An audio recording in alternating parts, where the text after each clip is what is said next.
Good evening, students. I am Dr. D. Anita Kumari, Associate Professor of School of Management Studies, Vistas. Today, we are going to see the law of agency. So, these are the objectives: to state the meaning of agency, to know the various types of agency, to identify the way of creation of agency, to understand the termination of agency, to acquire the knowledge of agent and principal. Problem. So, what is called agency? First of all, we should understand who is the agent and who is the principal. The agent is a person who is appointed by someone else.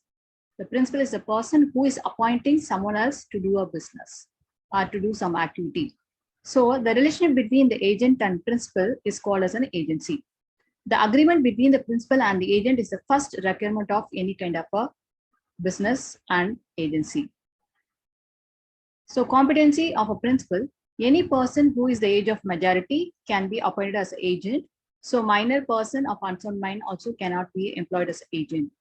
So guys, for example, if I want to transfer one goods from here, Chennai to Trichy, for that purpose, if I'm appointing any person, then I am a principal in this situation, and the person who is appointed by myself is called as an agent. Okay, this is a simple example. Duties of the principal. Principal, they have certain duties: to compensate the agent against the problem of act done in good faith, to identify the agent against any injury caused by the principal, to pay the agent his commission or other remuneration agreed for his services. This agency, as I told you, what is called agency? The relationship between agent and principal, the agreement between the agent and principal is called as an agency, right? So here, if I'm appointing any person as an agent, I must give some commission or remuneration to him for the service whatever he rendered, right? So it is the duties of the principal to provide some remuneration to him, as well as to indemnify the agent against any injury and caused by the principal. For example, as I told you that I am appointing one person to transfer the goods from Chennai to Trichy. In this case, at the time of transaction, if anything happened, in case if he met in any kind of accident, if anything occurred to the agent, then it is the duties of the principal to compensate the agent. Then to compensate the agent against the problem of act done in good faith. For example, the agent, he has done one activity without the knowledge of the principal for the welfare of the principal. If he comes to know if it is really done for the welfare of the principal, in the sense the principal can compensate in case if there is any kind of a loss occur because of the activity carried out by the agent. Rights of the principal: to see that the agency business is conducted according to this instruction. So the agency created with the help of some trust. Okay, whenever the principal is appointing one person as an agent, he believes that he will be carry forwarding all the duties and he will be following all the instructions and he will not deviate from it, right? So it is a right of a principal to see that whether all the activities or all the business, whatever is carried out by the agent is as per his instruction, as well as he has to make sure, the principal, he has to make sure that he should not earn any kind of a secret profit.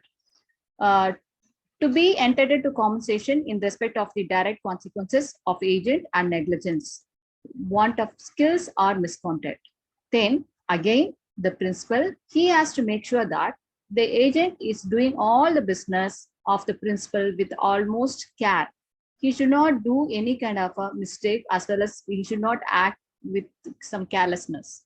Okay, in case if he comes to know, if the principal comes to know that the agent is purposefully or intentionally he is doing any misconduct, or he's not, he's very careless in the business, because of that, if any kind of losses arises to the principal, then the principal is having full rights to get a claim from the agent, to get a proper account from the agent when demanded by him. Usually the agency is created for a certain period of time. Sometime it might be 1 month or 3 months or 6 months or whatever may be the case. So in this situation, it is a duty of the agent to show the account to the principal. Similarly, the principal also is having full rights to get a proper account from the agent. To disclaim the transaction if a material fact is cancelled by the agent. As to claim any benefit gained by the agent. For example, I'm appointing one person as an agent. Okay, from past 5 years, he is working under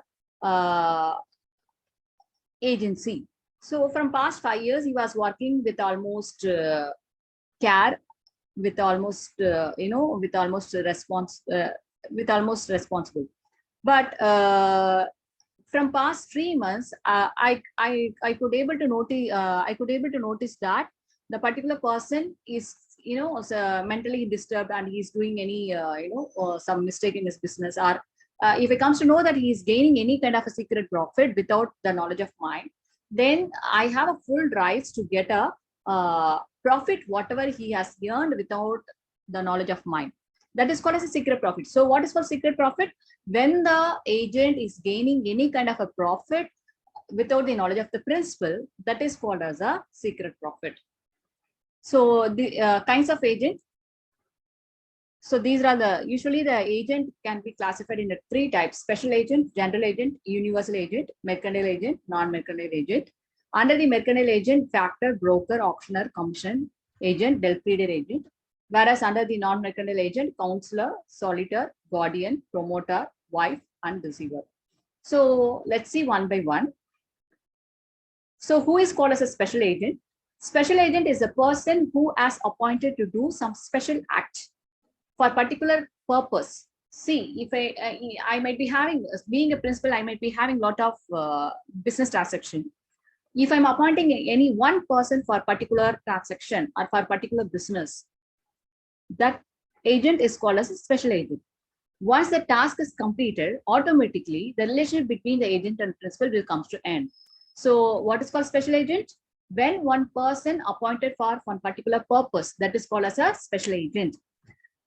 Then what is called general agent? So general agent in the sense, when the principal is having a lot of transaction or a lot of business, if he is having a lot of transaction activity or business activity, like the particular principal is having retail industry or some other garments, if he's having a lot of business in the sense, if he's appointing one person to take care of all the business activities of the principal, is called as a general agent. So general agent is a person who will be taking care of all the business transaction of the principal. He is called as a general agent. Then who is called as a universal agent?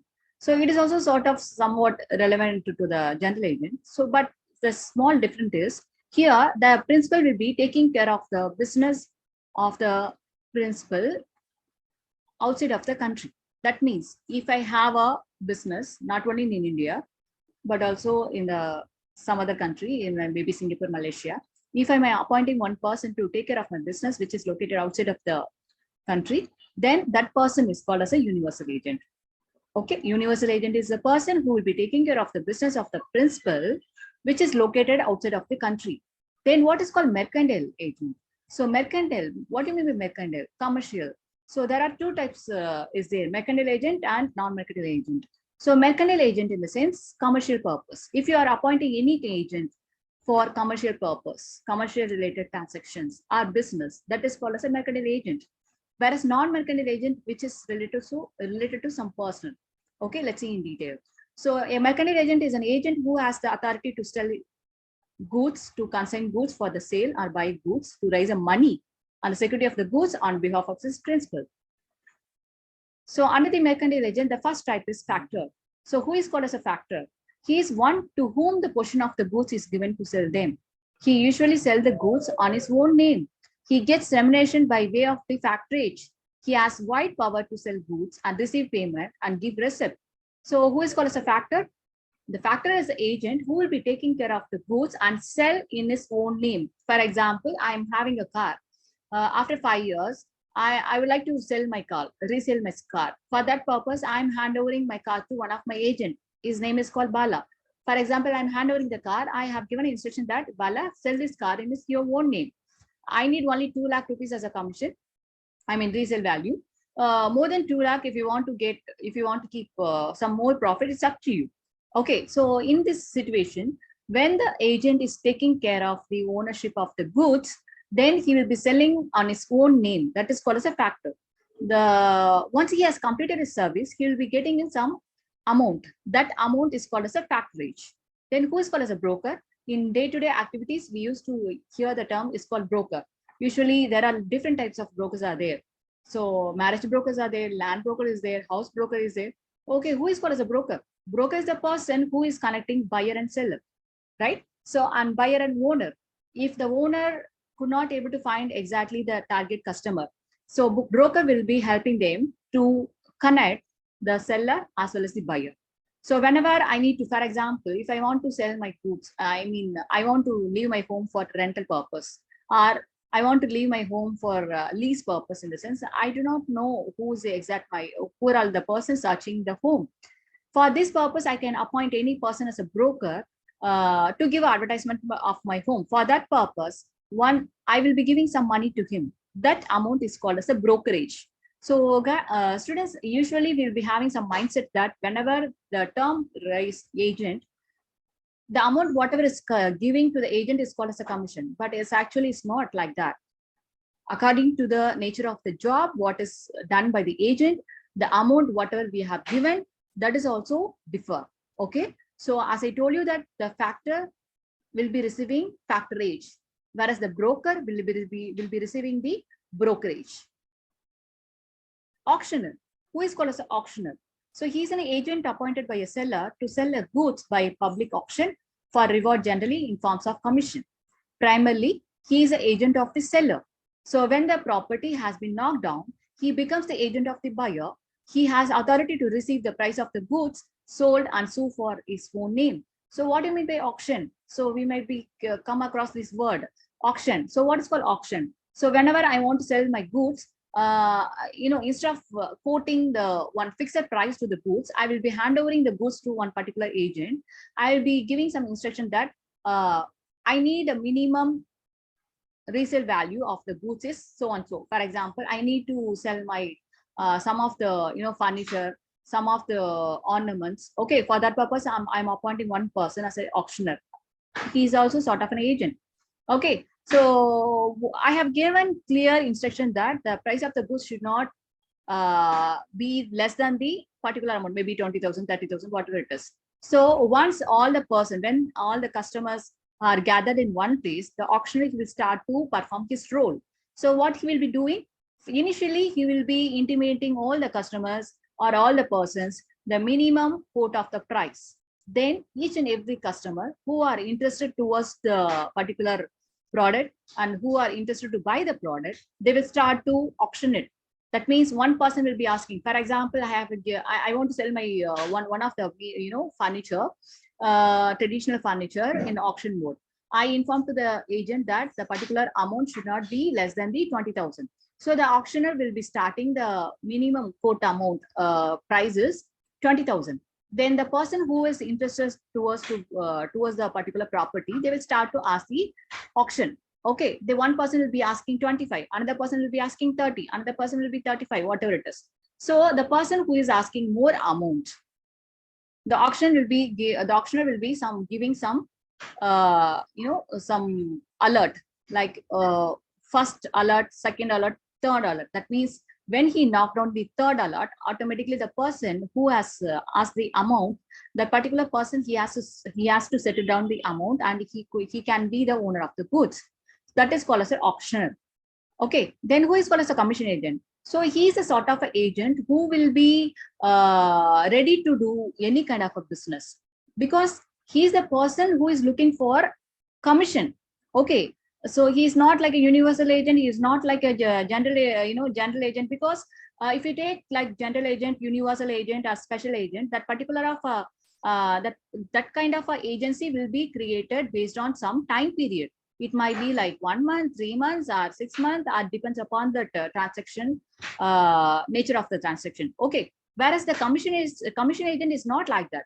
The commission agent is a person who will be looking for the commission. That's it. He is always ready to work for any kind of a work which is assigned by the principal. Once he has completed the job, he will be getting a commission for that. That is called as a commission agent. Then who is called as a del creditor agent? So what is called del creditor agent? So del creditor agent is called, he is sort of some surety person. You know what is called surety? whenever one person get amount, some valuable things, especially when one person gaining some amount from somebody else, just like that, they will not give a money to the unknown person. For that purpose, there is another person is called as a guarantor or surety will be entering into the contract. That person is called as a delegated agent. For example, one person is Mala. She is approaching me. She needs some money due to some emergency situation. So she needs around 5 lakhs. For that, just like that, I will not give 5 lakhs, even though if it is maybe in the written document, whatever it is. I need somebody's surety. Okay. So for that purpose, if any person acting as an agent, that called as a delegated agent. Okay. So when the particular person who has received the money, in case if he is not going to return it, the person, the surety or guarantor who was involved in the particular contract, he is responsible for that. Next one is a banker. Who is called as a banker? We know, right? So whenever we need to do any kind of a transaction, or if you want to open an account, what we'll be doing? We'll be going to the bank and we'll be approaching the particular banker either for depositing, for deposit of our cash, or to withdraw our cash, or to do any kind of a transaction, or to open any kind of account. So whatever may be the case, we'll be approaching the banker. So in this case, the banker is acting as an agent between the customer as well as a particular bank, company or organization, whatever it is. Okay. Next one, non-mercantile agent. So who is called as a non-mercantile agent? As a matter of a fact that they are agent who does not deal mercantile transaction. Already I told you what is called mercantile. Mercantile means for commercial purpose, which is related to the money. Whereas non-mercantile agent, in the sense, such an agent usually performs certain acts which are not done by any kind of a mercantile agent. That means if the agency is created based on the relationship, okay, might be, for example, the wife is acting as an agent for the husband. Similarly, the husband also is acting as an agent for the wife. Even the parents are acting as, parents are acting as an agent for their children. Even the guardians also acting as an agent for their minor people or whoever it may be. Okay, so this is called as a non-mercantile agent. So types of agency is over. The next topic is creation of agency. So as of now, we have seen what is called agent, who is called as an agent, who is called as a principal, what is called agency, and what are the types of agency. Now we are going to see creation of agency, how the agency will be created. Let's see one by one. By express agreement, agency by implied agreement, agency by estoppel, agency by holding out, agency by necessity, husband-wife relation, agency by operation of law, and then agency by ratification. Agency by express agreement. So what is called agency by express agreement? Already we have seen in the Indian Contract Act 1872, there are two types of contract. There are two types of agreement, express agreement and implied agreement. So what is called express? If the two parties entering the contract either oral or in written basis, that is called express agreement. So here, when the principal is appointing one person as an agent, he will be declaring everyone that the so-and-so person is going to act as an agent for me for a particular period. That declaration either will be in the word of mouth or in a written format. That is called as a agency by express agreement. For example, A entered into an agreement with B authorizing him to sell his house for a particular amount. This is an express agency as B is appointed between A and B. Actually, whenever one person is appointing another person as an agent, if they have created any kind of agreement or document for the purpose, that document is called as a power of attorney. Okay, so as I told you that whenever two persons entering in a contract of agency, they may enter either oral or written or implied. It's according to the nature of the business. Okay, so if they enter in a contract and if they have properly entered with help of some agreement, that particular agreement or document, written document, is called as a power of attorney. Agency by implied agreement. So what is called agency by implied agreement? An implied agreement is one which arises from the contract or situation or relationship of the parties. Whenever one understood or represent act for him, he become an implied agent. For example, A and B were brothers. A lives in Delhi and B is in Chennai. B had a flat in Delhi. A wished B's knowledge let out his flat. A used to realize that the monthly rent and remit amount to B, who was accepting the same. In this case, uh, he is the agent of a B through the which is appointed. For example, I am having some apartment. I'm having some, I'm having some plot in Delhi. Okay, so my brother also staying in the same apartment. With his knowledge only, I have left my home for rental purpose. Even the particular resident also know very well that he's my brother. Okay, I already have given an instruction that please hand over your rent. All the in case if you have any queries, you can ask my brother. Like that, I have appointed my brother as one of the agents. Do you understand? So here there is no kind of any kind of some written document or something, but due to the relationship, one person might be acting as an agent for another person. It is called as an implied agreement. An agency by implied agreement includes the following. First one, agency by estoppel. So what do you mean by estoppel? Estoppel means some condition. Whenever one person acting as an agent for another person, he should follow the instruction given by the principal. We know already. But sometimes the principal particularly will be giving some condition or instruction to the agent to follow. In such case, the agent must follow that. In case, if he is not going to follow that, then he is liable for that.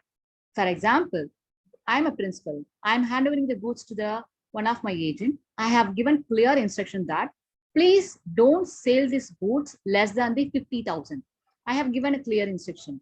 But the agent, what he does after certain period, he sold the goods for 40,000. So in this case, what happened? So the loss occurred to the principal.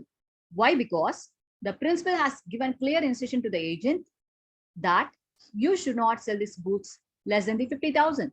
But by ignoring this, the agent sold the goods for 40,000. Automatically, it creates loss to the principal. So this is called agency by estoppel.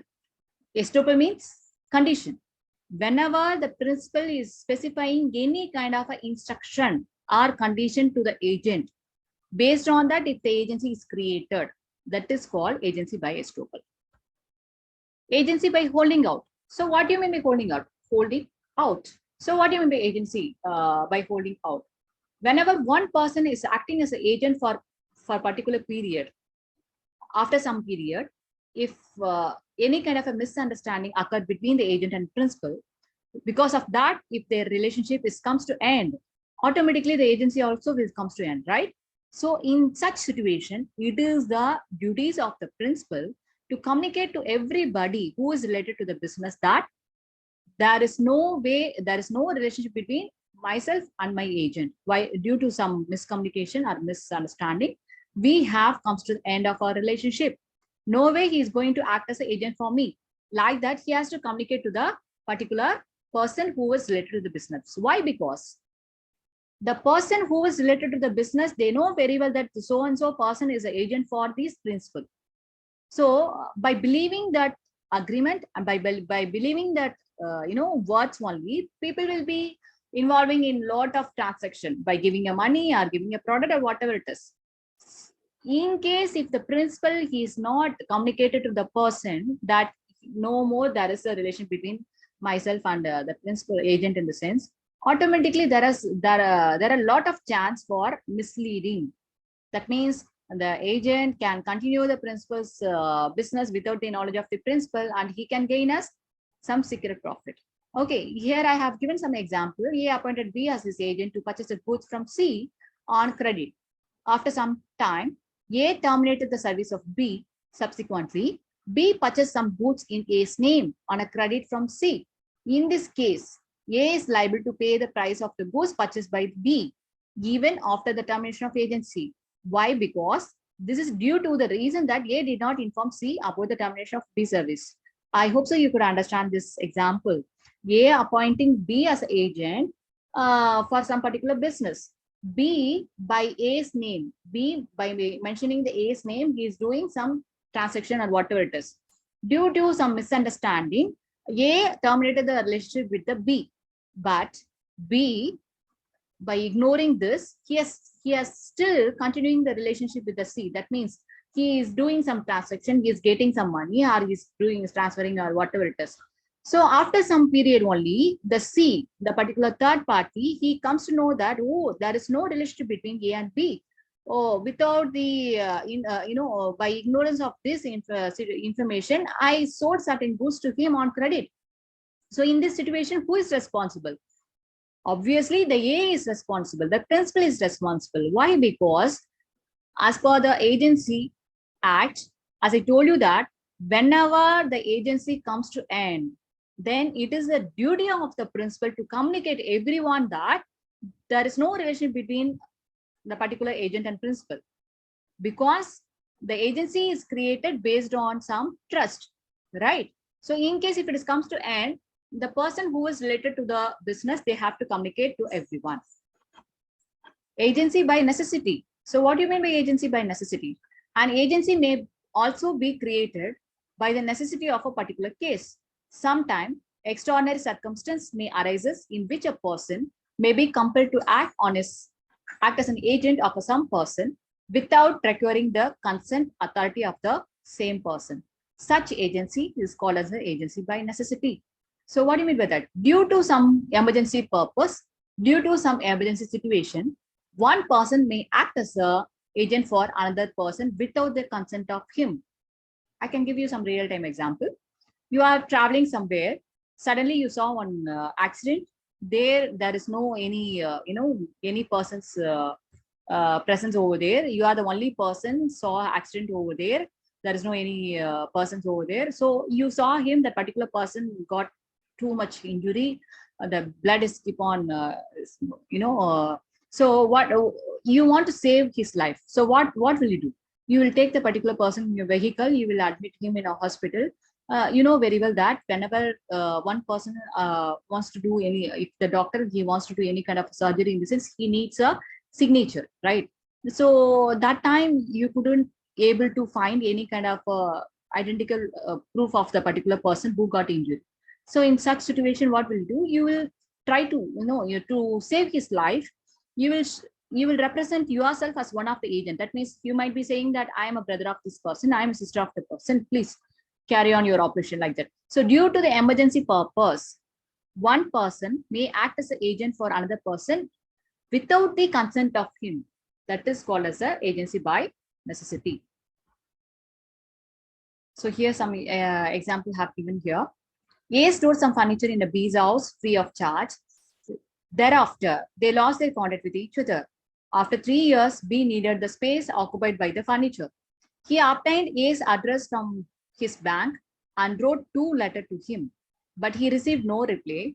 B then sold the furniture. Subsequently, A turned out and claimed the furniture from B. It was held that this was no agency by necessity, as there was nothing in nature of an emergency compelling B to sell the furniture. Husband and wife relationship. So the wife has authority to pledge her husband's credit for necessary, because there is a risk relationship of the principal and agent between the spouse. So no longer they are living together. So husband and wife also, husband and wife relationship also is one of the example for the agent and principal relationship. Agency by operation of law. Sometimes one person may act as an agent for another person due to the operation of law. So what do you mean by this? An agency may also come into the existence by operation of law. The law treat one person act as an as an agent of another person. For example, partnership act. So what is called partnership? When 2 or more persons joining together to start up any kind of a business or for some common purpose. For that purpose, these people will be sharing their investment or any kind of asset, whatever it is. So in this case, if you take a partnership, if the particular partnership is created with help of 3 persons, for example, ABC, the 3 members are acting as an agent for their company. For example, A, B, C starting on company, partnership business company. That business name is, for example, what to say? For example, XYZ Company Limited. Okay. So this ABC, these three members acting as an agent for XYZ Company Limited. So whatever action is done by one person, automatically it will affect the other persons too. Then the particular person, the partners in the company, they might be, they make sure that the activities, whatever is doing, they have to communicate to other partners. Why? Because he should not escape. He should not, he should not get any kind of a personal credit on his company name. So that is called as an agency by operation of law. Even though the agency is created based on some partnership, okay, so each and every person is responsible for that. Agency by ratification. Sometimes a person does some act on behalf of another person without his knowledge or authority. Such case is called as an agency by ratification. So this ratification may be defined as the confirmation of an act already done. For example, see, I'm appointing one person as an agent for my business. I'm having a warehouse. I'm appointing one person to safeguard my goods, but I didn't give any communication to him to ensure my goods. Suddenly, he comes to know I went to out of station. My agent, he comes to know, he forecasts the thing that maybe within 2 to 3 months, some flood may comes due to the heavy rain. So he was trying to contact me, but I was not reachable at that moment. So what he does, he insured the goods without the knowledge of mine. Okay. So after some period, after I returned back to the my particular business area, my agent, he explained me the situation. Even though as per the agency act, we have seen that the agent, he should not carry out any kind of activity without the knowledge of the principal.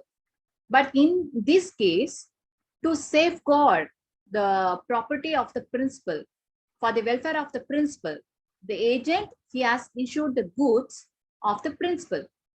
That is called agency by ratification. What do you mean by ratification? If any kind of activity is done without the knowledge of the principal, the purpose of the act is to safeguard the interest of the principal. In the sense, the principal can accept it, the principal can confirm it. That is called agency by ratification. So, creation of agency over. Now, we are going to see termination of agency.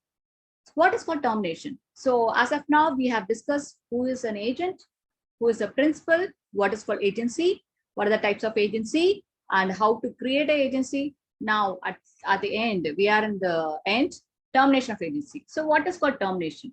The term termination of agency may be defined as the end of the relationship of a principal and his agent. The legal provisions relating to the termination of agency are contained in section 201 to 210 of the Indian Contract Act, may be broadly be grouped under the following two acts. So there are two types of terminating of agency. Termination of agency by act of the parties. The termination of agency by operation of law. So under the termination of agency by act of the parties, number one, agreement between the principal and agent, revocation by the principal, renunciation of the agency by agent. Then under the termination of agency by operation of law, on the completion of business agency, death and insanity of the principal or agent, insolvency of the principal, expiry of a time, on the destruction of subject matter, subsequent event rendering the agency unlawful.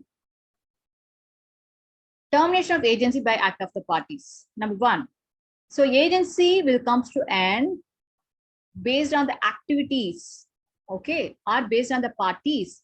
That is called termination of agency by act of the parties. Agreement between principal and agent. When two persons entering in the contract, the agent and principal, they started to do their particular, business. But after some period, if the agent and principal comes to know some mutual understanding that I don't think so it is possible, let us stop our relationship. So that is called mutually. When the principal and agent mutually agreed to stop their agency, mutually agreed to close their agency, that is called as agreement between the principal and agent. So please, students, be clear what is called termination of agency. So in this termination of agency, we are seeing in what are the way the agency is coming to end. So what is the first condition? The principal and the agent mutually, they can close their relationship. That means they can bring the agency to the end. That is called, the reason might be anything. Okay, this reason might be anything. For example, see here, A appointed B as his agent for the purpose of buying 50 chair for him in a 5 equal installment. B bought 10 chair for A. Subsequently, A and B entered into the agreement putting an end to the agency relationship between them. In this case, the agency is termination of agency. You can able to understand, right? So actually the agency is created for the purpose of buying 50 chair by believing that the agent is already bought a 10 chair, but due to some reason, the principal and the principal, communicating to the agents, no need, I don't want to buy extra chairs or whatever it is. So in this situation, when agent and principal mutually, they are bringing their agency to the end, that is called as a termination of agency by act of the parties. Next, revocation by the principal. What do you mean by revocation? Revocation means cancellation. The principal may revoke the authority of his agent. The revocation put end to the agency by relationship. Section 207 provides the revocation may be expressed or implied from the conduct of the principal and the agent respectively. The principal is having a right to stop the agency at any time. He can cancel the relationship between the principal and agent, or he can cancel the rights which is given to the agent at any time. That is called revocation by the principal. The revocation by principal in the sense, the principal is having full rights to cancel the relationship of the agent at any time. That is called revocation by the principal. For example, A authorized B as an auctioneer to sell his goods by auction. In this case, who is the agent here? Agent is a B. And who is the principal? A is a principal. So in this case, A can B's authority to cancel the sale of the goods at any time before the auction is completed by knocking down in a favor of highest bidder to attempt to get. Revocation is subject to the following condition. Number 1, revocation operates prospectively. So what is called revocation operates prospectively? For example, as I told you, the principal is having full rights to cancel the relationship between agent and the principal. Similarly, the agent is also having full rights to give up. That means in case if he is not like to work under particular principal, he can show his disapproval, or he can inform to the principal that I'm sorry, I don't want to work under your agency. So like that, agent and principal, they can bring the agency to the end. Liability to compensate. So what is called liability to compensate?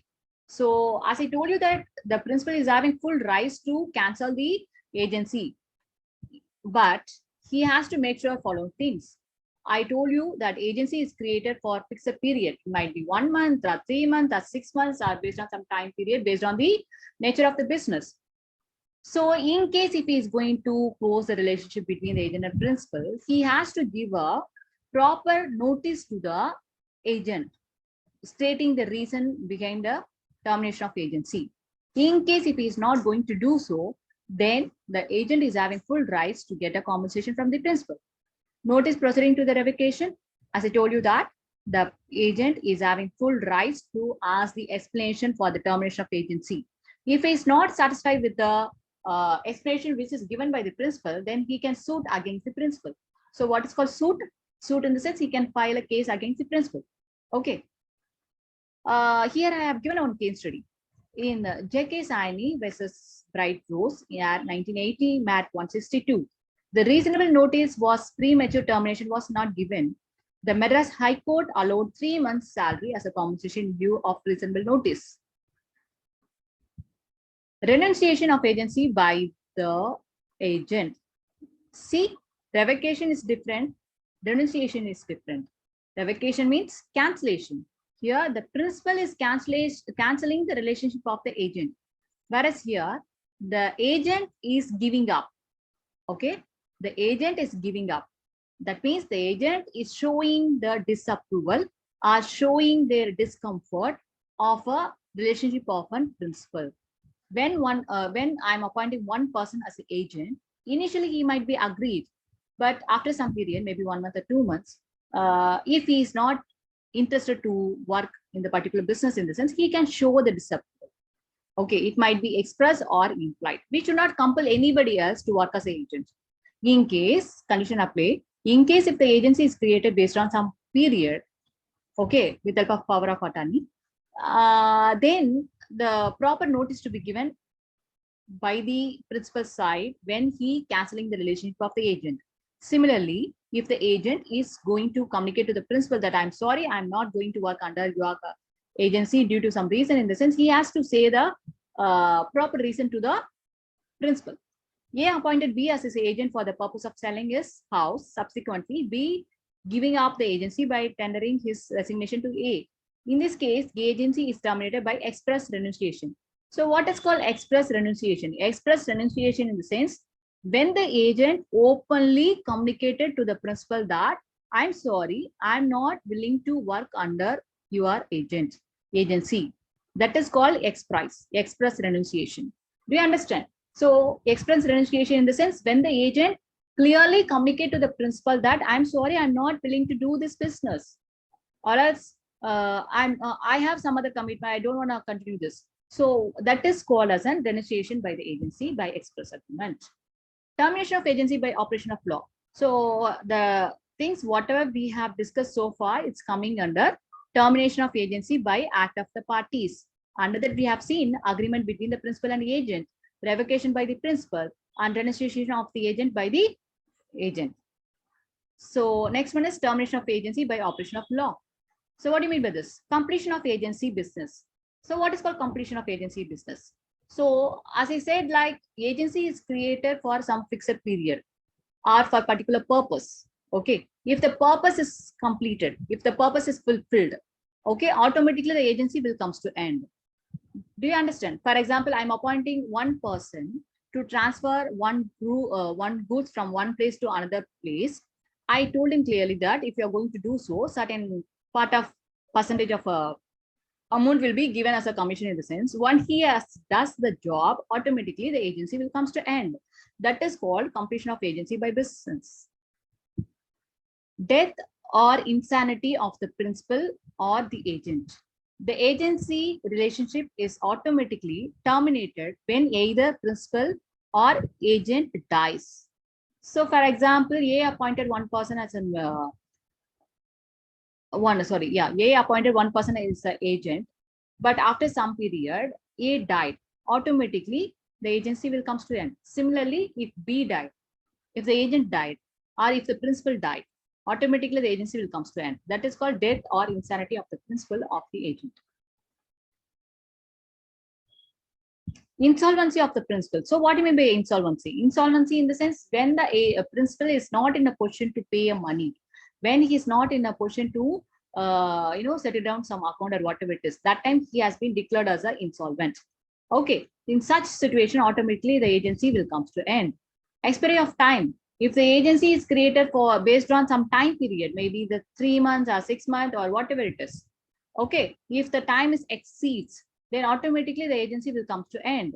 A appointed B as his agent for the purpose of collecting money due to him from C. B was appointed for 6 months only. In this case, the agency is automatically terminated on the expiry of the 6 months, and therefore B will have no authority to collect the money after 6 months. Distraction of the subject matter of agency.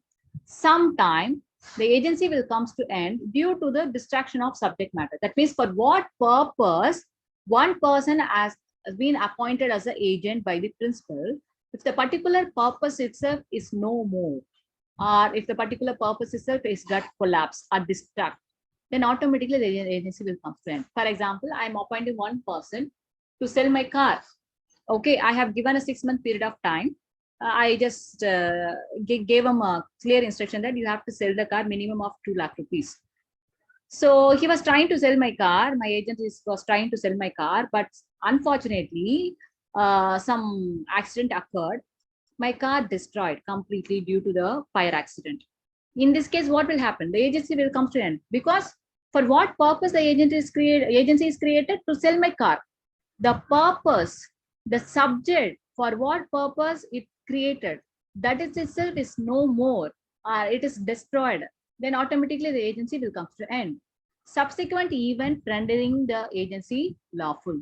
Sometimes the agency is valid when it's created, but it becomes unlawful by happening of some subsequent event where the agent and principal reside in a different country, or and a war declared between two countries. Similarly, the agency may also be declared unlawful by some act of legislation. Can you able to understand? For example, I'm appointing one person who is residing in Singapore as an agent. I have some other business in Singapore. Okay. So one person who is there in Singapore is acting as an agent from past 2 years. At the time when we enter in a contract, might be valid. Okay. But due to some reason, might be suddenly war declared in between Singapore and India, or else due to the COVID restriction, something happened due to the pandemic, due to some any actions taken by the government, or due to some natural calamity, something happened, then what will happen? Automatically, the agency will come to end. So that is called subsequent event rendering the agency lawful. At the time they enter in a contract, it might be the lawful, but due to certain reason, it become a unlawful. That is called as a subsequent event rendering the agency lawful. Example, a wine merchant appoint B as his agent for the purpose of liquor for him for 1 year. Subsequently, the distillation of liquor was prohibited by an act of parliament, and its sales and purchase was also banned. In this case, B's authority to purchase the liquor comes to an end. Agency problem. So that's all. Termination of agency is over. The last topic under the Agency Act is every organization has its own set of long-term and short-term goals and objectives that it wishes to achieve it in a predetermined period. In this context, one must also note that the management's plans may not necessarily align with the stakeholder. For example, guys, students, whenever I am appointing one person, I know the value of the particular agency, because for what purpose I'm appointing one person? To complete the job. For that purpose only, I'm offering some money. Okay, so I know the importance of the particular job, but I should not expect from the agent that he will be doing, and he will be taking up very seriously the particular concept for what purpose he has been appointed as an agent. So that is become as one of the main communication gap. The management of an organization may have goals that are most likely derived to maximize the benefit. On the other hand, organization stakeholder are most like interest towards it. An agency problem is a conflict of interest inherent in the relationship where one party expected to act and best interest of the another person. See, whenever I'm appointing one person as an agent, definitely I'll be looking for the best out of the agent. As well as I will be being a principal, I will be expecting him to follow certain secrecy. In case if he is not going to hide the secrecy, or if he is if he is working against me, or he is communicating our company's secret to somebody else, in the sense, definitely it will become a problem, right? So agency problem arises when the incentives or motivation present themselves to an agent are not to act in the full best interest of the principal, though the regulation are by incentive or agent to the act in accordance with the principal's best interest, and the agency problem can be reduced. So that's all. The agency is over. So in today's class, we have discussed about the following topics. So what is called agency, who is an agent, who is a principal, what are the types of agency, and then how the agency is created, what are the duties and rights of the principal and the agent, and what are the agency problems, and at the last, we have seen the termination of agency. What are the way the agency will come to end. Okay, I hope so you understand this class. Thank you.